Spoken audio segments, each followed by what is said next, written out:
এর প্রতিবাদে রাতর ইউনিয়ন সাধারণ জনগণ, হিন্দু, মুসলমান, বৌদ্ধ, খ্রিস্টান, বিএনপি হইতে যতগুলা সংগঠন আছে তার তীব্র নিন্দা আমরা জানাচ্ছি।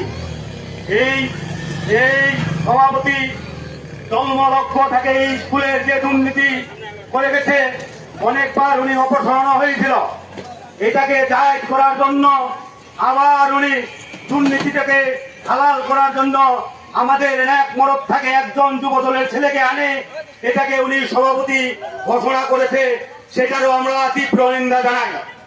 এই কমিটি অবিলম্বে সে যদি বিলম্বিত ঘোষণা না করে এরপরে আমরা বিরত এই রাজজীবীর মাঠে এই বিরত আন্দোলনের ঘোষণা কর্মসূচি আজকে এখান থেকে আমরা দিতে চাই।